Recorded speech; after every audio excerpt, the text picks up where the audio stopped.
Today we're going to be installing the OpenCore Legacy Patcher on a 2012 Mac Mini to be able to run the latest Ventura update. You're going to use the same application to run on a variety of Macs. Check out the OpenCore website to see which models are supported. You'll want to read up and make sure your Mac is compatible before starting. You'll also need a flash drive formatted as FAT32. As of the making of this video, the latest download is 0.6.2. You can read all of the latest updates on the GitHub website. We're going to start by formatting the USB drive or hard drive that you're going to be using for the install. We're going to open Disk Utility. Make sure to format as FAT32 or Journal. Next, you'll want to download the latest OpenCore patcher from their website. Once it's downloaded, unzip and open the OpenCore app. One eternity later. Once the app is open, click on the Create Mac OS Installer. You'll see a list of the available downloads. Once you find the one you are looking for, click on it to start downloading. I'm going to select the 13.3 for my Mac Mini. It's going to take a minute to download depending on your internet, as the file is 12 gigabytes. So just be patient. After that, it's going to verify the install just to make sure that the download is okay. Once it finishes downloading, it should take you to the next step. If it doesn't, just go back and click on Create Mac OS Installer and click on Use Existing Mac OS Installer. Select the installer and format the USB drive. OpenCore will install a bootable EFI partition and also create a Mac OS USB installer. If you're running an older Mac with older hardware, this is going to take a while, so just be patient.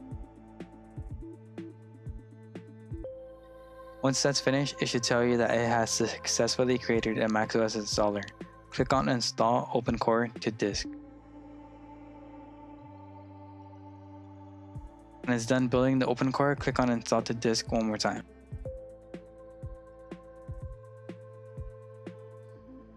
You'll see your USB highlighted, and we'll be clicking on it and installing it to disk one last time. It's going to ask for your password. Click on Install OpenCore to disk again. And then it should ask you to reboot. Make sure you read the notification, as this time it's going to say you need to hold down the Option key and select OpenCore EFI option. Make sure to have a copy of OpenCore patcher in the USB drive they're going to be using, just in case you need to install any of the patches and your Wi-Fi doesn't work. Click on Reboot and make sure to hold down the Option key. It's going to enable you to bring up the boot picker. If you don't see the boot picker, unplug the drive and plug it into a different hub. I had to switch mine out twice before it finally showed up. Click on the one with the OpenCore in the background. Click on Install Mac OS Ventura, and then you're going to be able to install from here. You can install the Ventura as an update, you can wipe the drive and install it as a new install, or you can also make a partition and dual boot it on the same hard drive if you have the space. I'm going to go ahead and wipe the drive and install fresh. The way to do this is by going to Disk Utility,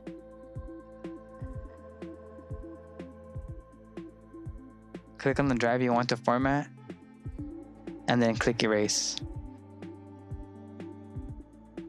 Once that's done, you can close this window, and then it should take you back to the bootloader. If you won't be formatting your drive and just upgrading, you can go ahead and skip this utility part. Click on Install Mac OS Ventura. You should be able to boot into the Ventura installation now, and then from here, we're going to be installing it on the freshly formatted drive. Depending on the hardware that you're using, this might take a while as well. Once it has finished installing, just click on the Mac HD, which would be the Mac hard drive.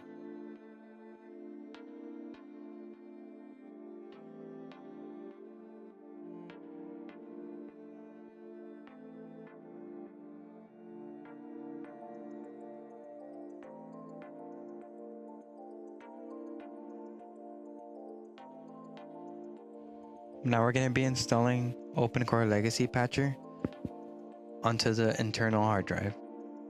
So once you see this little pop-up, you're going to want to hit OK. And then once it finishes, it's going to ask you if you want to install to disk. Just click Install to disk.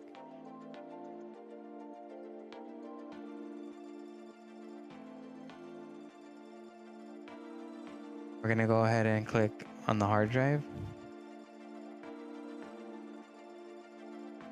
It's going to ask you for your password again. Go ahead and put that in. Click OK.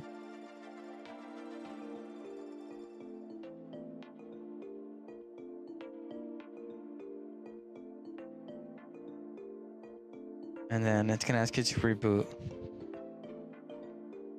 And then go ahead and reboot. So what this is gonna do, it's gonna install the patcher onto the disk, so you don't need the USB drive any longer to boot up after this.